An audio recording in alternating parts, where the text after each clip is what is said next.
Bienvenue à tous et à toutes à ce journal. La signature de la charte constitutive du Front commun pour le Congo s'est poursuivie ce lundi 2 juillet. Plusieurs partis et regroupements politiques ont apposé leur signature sur cette charte, notamment le PPRD, l'Alliance pour l'avenir, la FDC alliée, la CCU alliée, mais aussi l'Action dans l'unité. Et puis les travaux de la tripartite CENI-SEN-ESA gouvernement démarrent ce jeudi 5 juillet. L'évaluation du processus électoral et des mesures de décrispation politique est prévue pour ce 3 jours des travaux au bâtiment territorial du ministère de l'Intérieur. Enfin, l'artiste musicien Ngama Makanda Weranson a séjourné récemment dans la ville de Bunyani-Touri. Après avoir livré 2 concerts sur la paix, Weranson a visité le camp de déplacés de Djougou avec qui il a partagé quelques vivres. Au nom de la paix, le président du Wenge Musique à Maison-Mère a promis de se produire prochainement dans le territoire de Djougou. Poursuite de la signature de la charte constitutive du Front commun pour le Congo. Ce lundi 2 juillet au Pullman Hotel à Kinshasa, plusieurs cadres et représentants des regroupements et partis politiques ont apposé leur signature sur la charte constitutive du FCC, activité qui avait débuté depuis le dimanche 1er juillet. Parmi les nouveaux venus, il y a le Parti du peuple pour la reconstruction et la démocratie PPRD qui a signé cette charte à travers son secrétaire permanent Emmanuel Ramazani Chadari. Fini donc la polémique selon laquelle le parti de Joseph Kabila n'était pas membre du Front commun pour le Congo. Pius Mwabilumbayu Mukala, président du Congrès national congolais CNC, a apposé sa signature pour le compte de la plateforme Alliance pour l'avenir AA. L'on a aussi enregistré les signatures de la plateforme FDC alliée de Bahati Lukwebo, la plateforme Action dans l'unité de Didas Pembe, la CCU et alliée de Lambert Mendeo Malanga. L'on a noté également l'Alliance des démocrates pour le renouveau et le progrès, ADRP de François Roubota, l'ACO de Patrick Bologna et tant d'autres regroupements et partis politiques. Rappelons que c'est depuis le dimanche dernier que les membres du FCC ont débuté à poser leur signature sur la charte constitutive de cette plateforme électorale dont Joseph Kabila Kabange est l'autorité morale. Ils se sont tous convaincus de gagner les élections ensemble et à tous les niveaux. Ce, autour d'un programme commun et d'un candidat unique. Les garanties de bonne foi avant, pendant et après les élections ont été réciproquement codifiées dans la charte par ses membres que sont les acteurs de la majorité présidentielle, l'opposition au sein du gouvernement ayant signé les accords du 18 octobre et du 31 décembre 2016, mais aussi ceux de la société civile et les personnalités. Tripartite CENI, SENSA et gouvernement, c'est ce jeudi 5 juillet qui démarrent les travaux. Les 3 partis vont évaluer non seulement le processus électoral, mais aussi les mesures de décrispation politique conformément à l'accord de la Saint-Sylvestre. D'après Valentin Vangui, rapporteur du CNSA, il n'est pas encore tard d'évoquer le respect de l'accord de la Saint-Sylvestre. La session de la tripartite va se tenir autour de 9 heures dans l'enceinte du bâtiment territorial de l'actuel ministère de l'Intérieur du jeudi 5 au samedi 7 juillet 2018. Pour la tenue de ces assises, toutes les parties prenantes seront présentes. Conformément à l'agenda établi pour une meilleure participation de chaque partie prenante. Par ailleurs, le démarrage des travaux de la tripartite tombe à point nommé, même s'il est programmé après le lancement de l'opération des dépôts de candidatures. Selon le rapporteur du CNSA, ces assises ne se tiennent pas tardivement vu que l'accord n'a pas précisé des dates, mais a plutôt prévu la tenue des travaux des tripartites au bout de chaque 2 mois. Le sommet de l'Union africaine s'est terminé hier, mardi 2 juillet, en Mauritanie. Les dirigeants de l'UIA ont discuté de la zone de libre-échange continentale qui pourrait représenter un marché de plus de 1,2 milliard de personnes. 5 nouveaux pays sont désormais pour cet accord. C'est un progrès significatif. Il faut relever des progrès notables vers l'Afrique, a déclaré le président en exercice de l'Union africaine Paul Kagame à l'issue du sommet. Les dirigeants africains veulent également mieux coordonner avec l'Europe au sujet des migrants, a affirmé le président de la Commission de l'Union africaine Moussa Faki, faisant allusion à la mise en place d'un observatoire sur la migration décidé lors du sommet. Par ailleurs, les dirigeants de l'UIA ont signalé qu'à l'issue de ces 31e sommets, des progrès significatifs ont été retenus. Aux côtés des 5 nouveaux pays ayant adhéré à l'accord sur la zone de libre-échange continentale, 6 autres pays africains ont ratifié les 10 accords qui entreront en vigueur quand l'ensemble de pays africains seront affiliés dans le même accord. Lutte contre la cybercriminalité, Lambert Mende a discuté avec les responsables de Facebook. Le ministre des Communications, Médias et porte-parole du gouvernement congolais, qui se trouve actuellement aux États-Unis d'Amérique, par invitation des responsables de Facebook, a eu des échanges fructueux avec les cadres du plus grand réseau social basé à San Francisco, à Californie, aux États-Unis d'Amérique. Au menu de leurs échanges, la lutte contre la cybercriminalité via l'utilisation des réseaux sociaux par des médias en ligne en République démocratique du Congo. À en croire le ministre Mende, l'objectif poursuivi est de protéger le pays contre toute forme de cybercriminalité, surtout en cette période cruciale des préparations aux élections imminentes. Cependant, ici est de signaler que cette rencontre intervient une semaine après que le ministre ait signé un arrêté ministériel portant réglementation des médias en ligne. Rien ne pourrait être publié sans l'approbation du ministère de la Communication et des Médias. Une mesure qui fait couler de l'encre et de la salive sur les réseaux sociaux. C'est le lundi 2 juillet qu'a débuté les procédures des procès en appel de Franck Diongo à la Cour suprême de justice qui fait office de la Cour de cassation. Au terme de l'audience, les procès a été renvoyé au 18 juillet prochain. La défense de Franck Diongo dénonce les erreurs qui, d'après elle, seraient commises dans la condamnation de l'opposant. L'audience de révision du verdict des condamnations du détenu a duré environ 1 heure à la Cour suprême de justice avant d'être renvoyée au 18 juillet prochain. Et la Cour dit avoir pris compte les revendications de la défense. Franck Diongo, qui était présent à l'audience de ce lundi, est arrivé à la Cour suprême accompagné des cadres et militants de son parti et de la plateforme Ensemble de Moïse Katumbi, dont il est président interfédéral pour la ville de Kinshasa.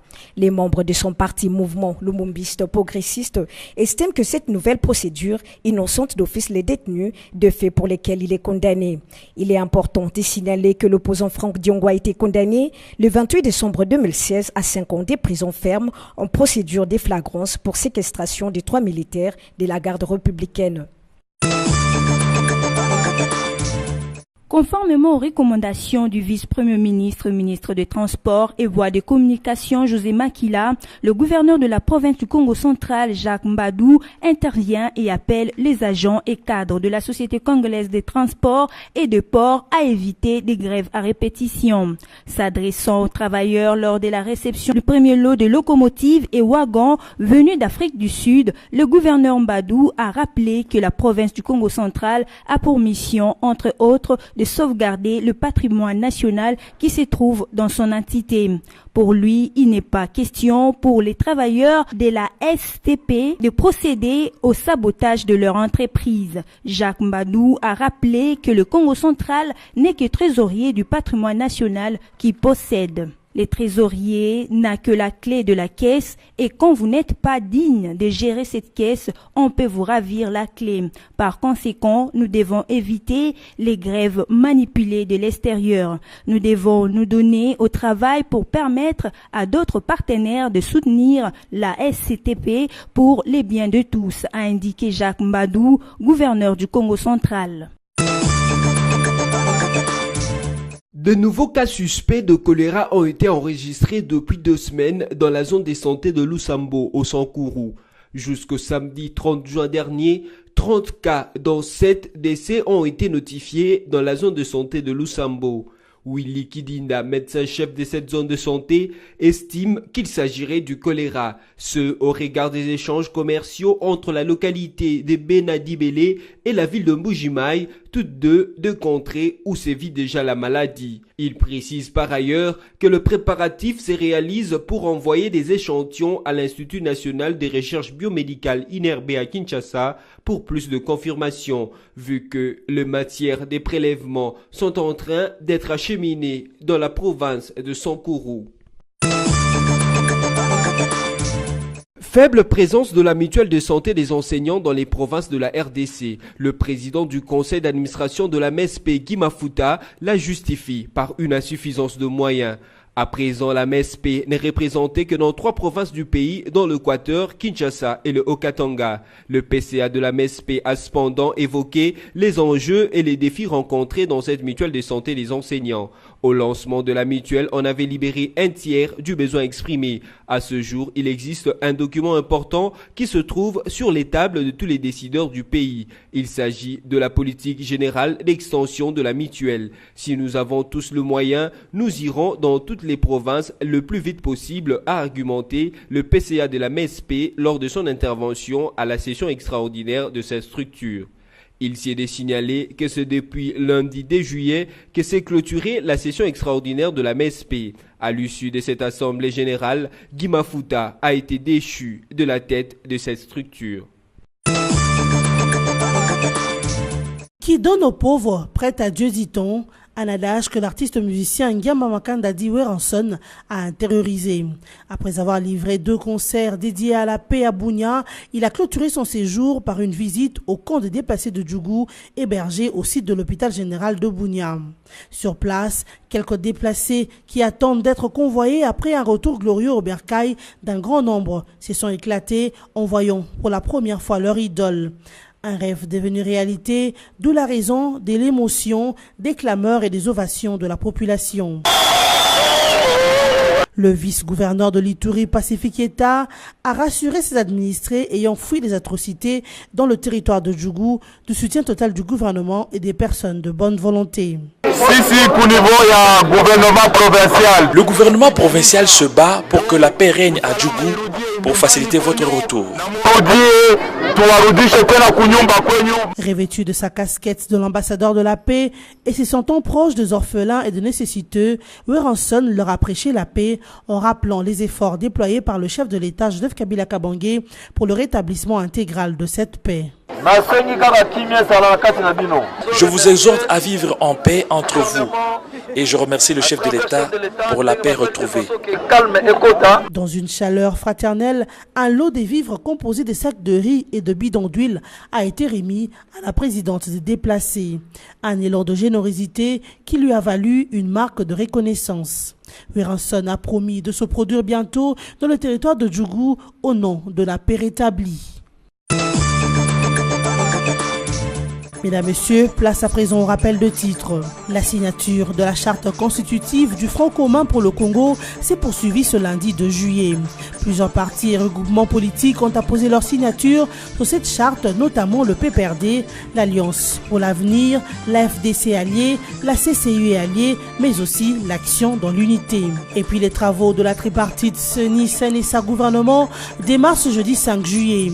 L'évaluation du processus électoral et des mesures de décrispation politique est prévue pour ce 3 jours des travaux au bâtiment territorial du ministère de l'Intérieur. Enfin, l'artiste musicien Ngiama Makanda Weranson a séjourné récemment dans la ville de Bunia en Ituri. Après avoir livré 2 concerts sur la paix, Weranson a visité le camp des déplacés de Djougou avec qui il a partagé quelques vivres. Au nom de la paix, le président du Wenge Musica Maison Mère a promis de se produire prochainement dans le territoire de Djougou. Ce journal est terminé. Merci de l'avoir suivi.